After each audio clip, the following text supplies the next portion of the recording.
शहनशाह रूम एक औरत बोली, तू कुछ नहीं समझेगा। जिसने सल्तनत रूम की तबाही बर्दाश्त कर ली है वो गैरत वाली औरत की बात नहीं समझेगा। एक और औरत ने कहा, हम सब रूमी हैं, हम मकामी नहीं। यहाँ की औरतें तेरे रास्ते में नहीं आएंगी। रूमी चले जाएं, अरब के मुसलमान आ जाएं, उन्हें क्या? बेइज्जती तो हमारी हो रही है, बेइज्जती रूम की हो रही है। अब आगे बोलो। हरकल ने कहा, जो कहना है वो कहो। क्या तूने फैसला कर लिया है कि तूने हमें मुसलमानों के हवाले करना है? एक औरत ने कहा, इसके सिवा कोई और बात मेरे कान में नहीं पड़ती कि फलां शहर पर मुसलमानों का कब्जा हो गया है और वहां की रूमी औरतें मुसलमानों की लौंडियां बन गई हैं। हमारी फौज लड़ने के काबिल नहीं रही तो हमें आगे जाने की इजाजत दे। एक और औरत ने कहा, घोड़े, बर्छियां और तलवारें हमें दे, जिस फौज से फारसी भी डरते थे। एक और बोली, वो फौज अब डरे हुए जख्मी और भगोड़े सिपाहियों का हुजूम बन गई है।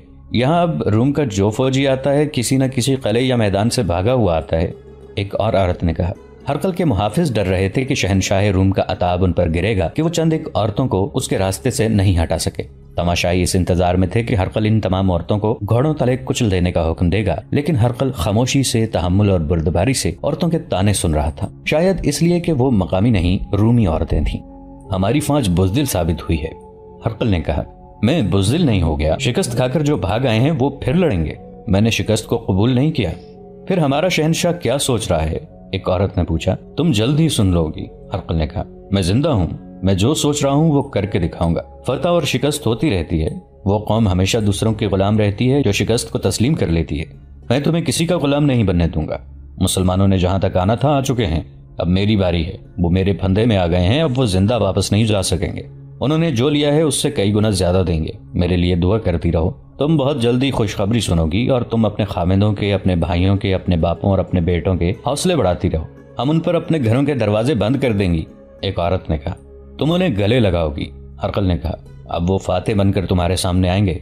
औरतों ने अपने शहनशाह को रास्ता दे दिया। हरकल ने उन औरतों की महज दिलजोई नहीं की थी। मौरख लिखते हैं कि वो शिकस्त तस्लीम करने वाला जंगजू था ही नहीं, और वो शहनशाह बाद में और सिपाही पहले था और अपने दौर का मजा हुआ जर्नैल था। ये कहना गलत नहीं कि वो खालिद रजी अल्लाह अन्हु की टक्कर का जर्नैल था और जंगी चालों में उसकी महारत का अंदाज अपना ही था। अगर वो सिर्फ शहनशाह होता तो अपनी सवारी के रास्ते में इन औरतों की रुकावट को बर्दाश्त न करता, उन्हें सजा देता, लेकिन उसने इन औरतों से हौसला लिया और उनका हौसला बढ़ाया। उसने ये भी महसूस किया था कि किसी तरफ से शिकस्त की और उसकी फौज की पसपाई की इत्तला आती थी तो उसके हुक्काम उसके सामने आने से गुरेज करते थे। ऐसा ही एक मौका था कि उसका एक सालार जो मुशीर की हैसियत से उसके साथ रहता था उसके सामने गया। उस सालार के चेहरे पर मायूसी का जो तासुर था वो हरकल ने भांप लिया। क्या है? हरकल ने पूछा। मरजद दिन्नाज से कासिद आया है। सालार ने कहा, तो कहते क्यों नहीं कि वो एक और पसपाई की खबर लाया है? हरकल ने जोशीले लहजे में कहा, अपने दिलों से मेरा खौफ निकालते क्यों नहीं? शिकस्त और पसपाई के नाम से घबराते क्यों हो? बोलो। हाँ शहनशाह, सालार ने कहा, कासिद पसपाई की खबर लाया है और वहां से भागे हुए सिपाही यहाँ आना शुरू हो गए हैं। आने दो उन्हें। हरकल ने ऐसे लहजे में कहा जिसमें गुस्सा नहीं था और उसके लहजे में शाहाना जलाल भी नहीं था। उनका हौसला बढ़ाओ, कोई उन्हें शिकस्त और पसपाई का ताना न दे। यही सिपाही शिकस्त को फतह में बदलेंगे। सिपाहियों का हौसला तो बहाल हो जाएगा, सालार ने कहा, लेकिन लोगों का हौसला टूटता जा रहा है। लोग मुसलमानों को जिन्नात और भूत समझने लगे हैं। ऐसी अफवाहें फैल रही हैं जो लोगों को बुज़दिल बना रही हैं। जानते हो ये अफवाहें कौन फैला रहा है? हरकल ने कहा, हमारे अपने सालार कमांडर और सिपाही, ये जाहिर करने के लिए कि वो तो बेजिगरी से लड़ते रहे थे लेकिन उनका मुकाबला जिन्नात से हो गया। शहनशाह रूम, सालार ने कहा, मुसलमानों की कामयाबी की एक वजह और भी है। हमारे जिस शहर के लोग उनसे सुलह का मुआहिदा कर लेते और जिजिया अदा करते हैं, उनके साथ मुसलमान बहुत अच्छा सलूक करते हैं। उनकी औरतों और उनकी जवान लड़कियों की तरफ आंख उठाकर भी नहीं देखते। उनके जानो माल की हिफाजत करते हैं। उनके मजहब का भी एहतराम करते हैं। ये खबरें सारे इलाके में फैल जाती हैं। इसका असर ये होता है कि दूसरी जगहों के लोग भी फौज का साथ छोड़ देते हैं और उसे सुलह पर मजबूर कर देते हैं। इसका कोई इलाज होना चाहिए। इसका इलाज सिर्फ ये है कि मुसलमानों को फैसला कुन शिकस्त देकर हमेशा के लिए खत्म कर दिया जाए। हरकल ने कहा, और इसका बंदोबस्त हो रहा है। अबुल कुद्स में हरकल को जो चोट पड़ी थी उसने उसे झंझोड़ डाला था। उसे इस मार्के की तफसीली इत्तला मिली थी। अबू उबैदा रजी अल्लाह अन्हु एक गलती कर बैठे थे। रूमी का एक दस्ता तो फंदे में आया, लेकिन खालिद रजी अल्लाह अन्हु और जर्रार रजी अल्लाह अन्हु ने बर वक्त पहुंचकर न सिर्फ रोमियों का फंदा तोड़ डाला था बल्कि उन्हें बेशुमार जानी नुकसान पहुंचाकर माल गनीमत से मालामाल होकर लौटे थे। हरकल को मुसलमानों की बरकरफ्तारी ने परेशान कर दिया था। उसने देखा था कि मुसलमानों की फौज एक से दूसरी जगह हैरान कुन तेजी से पहुंचती थी और मैदान जंग में सालारों की जंगी चालों पर उनके दस्ते बहुत ही तेजी से जगह बदलते और चालों को कामयाब करते थे।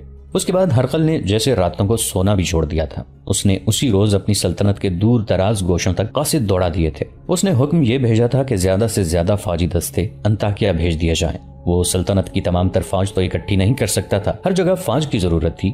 اس نے اتنے دستے مانگے تھے جن کے آ جانے سے کسی بھی جگہ کا دفاع کمزور نہیں ہوتا تھا۔ جن علاقوں سے دستے آئے ان میں شمالی شام، یورپ کے چند شہر اور جزیرے شامل تھے۔ ہرقل نے اپنے حکم میں کہا تھا کہ دستے بہت تیزی سے آئیں۔ جب یہ آنے لگے تو ان میں بعض کو انطاکیہ میں رکھا گیا اور دوسروں کو دریائے اردن کے مغربی کنارے سے ذرا ہی دور ایک مقام بیسان پر بھیج دیا گیا۔ ہرقل نے اپنے مشیروں اور سالاروں کو بلایا، ان میں سقلار، شنس اور تھیوڈوروس خاص طور پر قابل ذکر ہیں۔ ان تینوں کو محاذوں سے بلایا گیا تھا۔ ہرقل نے ان سب کو بتایا کہ مسلمانوں کو فیصلہ کن شکست دینے کے لیے اس نے کیا بندوبست کیا ہے اور سالاروں نے کیا کرنا ہے۔ تم نے دیکھ لیا ہے کہ مسلمان کس طرح لڑتے ہیں، اس نے کہا۔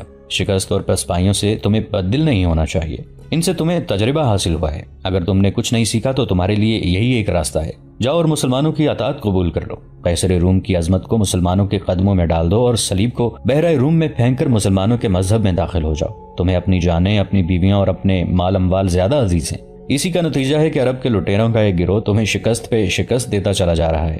سب پر سناٹا طاری ہو گیا۔ ہرقل کی نگاہیں ہر ایک پر گھوم گئیں۔ شہنشاہ روم، اس کے سالار تھیوڈوروس نے سکوت توڑا۔ ہم پیچھے ہی نہیں ہٹتے آئیں گے۔ میں اپنے متعلق کہہ سکتا ہوں کہ میں آپ کے پاس زندہ آیا تو شکست کھا کر نہیں آؤں گا۔ اگر میں نے شکست کھائی تو میری لاش بھی یہاں نہیں آئے گی۔ اس ایک سالار کے بولنے سے نہ صرف سناٹا ٹوٹا بلکہ سب میں جو تناؤ پیدا ہو گیا تھا وہ بھی ٹوٹ گیا۔ سب نے ہرقل کو یقین دلایا کہ انہیں سلطنت روم سے زیادہ کوئی اور چیز عزیز نہیں۔ میں نے مسلمانوں کو یہیں پر ختم کرنے کے لیے جو بندوبست کیا ہے وہ ناکام نہیں ہو سکتا، ہرقل نے کہا۔ اب تک ہماری فوج مختلف جگہوں پر ڈٹ کر لڑتی رہی ہے۔ ایک جگہ سے ہمارے سپاہی بھاگے تو انہوں نے دوسری جگہ جا کر وہاں کے دستوں میں بددلی پھیلائی اور اپنے آپ کو شکست کے الزام سے بچانے کے لیے ایسی باتیں کی جن سے وہاں کے دستوں پر مسلمانوں کی دہشت بیٹھ گئی۔ اب میں فوج کو یکجا کر کے لڑاؤں گا۔ تم نے دیکھا ہے کہ میں نے کہاں کہاں سے دستے منگوائے ہیں اور کس قدر لشکر جمع ہو گیا ہے۔ میری نظر دمشق پر ہے، لیکن ہم دمشق پر حملہ نہیں کریں گے، نہ اس کا محاصرہ کریں گے۔ ہم دمشق سے دور چھوٹی چھوٹی لڑائیاں زیادہ نفری کے دستوں سے لڑا کر مسلمانوں کے رسد کے وہ راستے بند کر دیں گے جو عرب سے دمشق کو جاتے ہیں۔ ہم دمشق یا اس کے گرد و نواح میں کوئی لڑائی نہیں کریں گے، بلکہ مسلمان تنگ آ کر لڑنا چاہیں تو بھی ہم انہیں نظر انداز کریں گے۔ ہم ان کے لیے ایسے حالات پیدا کر دیں گے کہ وہ لڑنے کے قابل رہ ہی نہ جائیں۔ انہیں نہ کہیں سے رسد پہنچ سکے گی نہ کمک۔ شہر کے لوگ یہ قحط سے تنگ آ کر انہیں دمشق چھوڑنے پر مجبور کر دیں گے۔ اگر وہ دمشق سے نکل گئے تو ہم کہیں بھی ان کے قدم جمنے نہیں دیں گے۔ یہ بھی خیال رکھو کہ ہماری فوجوں کا اجتماع ایسے خفیہ طریقے سے ہو رہا ہے کہ مسلمانوں کو اس کی خبر تک نہیں ہوگی۔ ہرقل کا تو یہ خیال تھا کہ اس کے لشکر کا اجتماع خفیہ رکھا گیا ہے، لیکن مسلمانوں کے سالار اعلیٰ ابو عبیدہ رضی اللہ عنہ کے ساتھ خالد رضی اللہ عنہ تھے۔ انہوں نے نہایت مضبوط اور تیز جاسوسی نظام ترتیب دیا تھا۔ ابو عبیدہ نے خالد بن ولید کو سوار دستے کا سالار بنا رکھا تھا اور اس کے ساتھ ہی انہیں اپنا مشیر بھی سمجھتے تھے۔ مورخوں کے مطابق ابو عبیدہ سالاری کی مہارت رکھتے تھے اور جنگی امور کو بھی پوری اچھی طرح سمجھتے تھے، لیکن ان میں وہ تیز رفتاری نہیں تھی جو خالد رضی اللہ عنہ میں تھی۔ خالد رضی اللہ عنہ اپنے فیصلوں میں بڑے خوفناک قسم کے خطرے بھی مول لے لیا کرتے تھے۔ خالد رضی اللہ عنہ جاسوسی اور دیکھ بھال کے نظام پر زیادہ توجہ دیا کرتے تھے۔ اب یہ ان کی ذمہ داری ہی نہیں رہی تھی، کیونکہ یہ ذمہ داری سالار اعلیٰ کی تھی اور خالد رضی اللہ عنہ دوسرے سالاروں کی طرح عام قسم کے سالار نہیں تھے۔ لیکن اپنی معزولی کے باوجود وہ اپنے فرائض سے بے انصافی گوارا نہیں کرتے تھے۔ انہوں نے جاسوسی کے نظام پر پہلے کی طرح توجہ دیے رکھی۔ اسی کا نتیجہ تھا کہ مسلمان جاسوس رومیوں کی سلطنت کے دور اندر تک چلے گئے تھے۔ ایک روز ایک جاسوس آیا، وہ بہت دور سے آیا تھا۔ اس نے بتایا کہ رومیوں کا ایک لشکر بحرائے روم کے راستے کشتیوں پر آیا ہے۔ اس جاسوس نے اپنے ان جاسوسوں سے رابطہ کیا جو آگے تک گئے ہوئے تھے۔ وہ ان سب کی اطلاع لے کر بڑی ہی تیز رفتار سے دمشق پہنچا اور یہ اطلاع دی کہ رومیوں نے کم و بیش 1,00,000 نفری کا لشکر دریائے اردن کے مغرب میں جمع کر لیا ہے۔ تاریخ کے مطابق بیسان کے مقام پر دسمبر 634 عیسوی کے آخری اور ذیقعد 13 ہجری کے پہلے ہفتے میں رومیوں کی فوج کا یہ اجتماع ہوا تھا۔ جاسوس نے اپنے اندازے کے مطابق اس لشکر کی تعداد 1,00,000 بتائی تھی۔ اصل میں رومی فوج کی تعداد 80,000 تھی۔ اتنی بڑی تعداد اکٹھی کرنے کا مطلب یہی لیا جا سکتا تھا کہ رومی بہت بڑی جنگی کارروائی کرنا چاہتے ہیں۔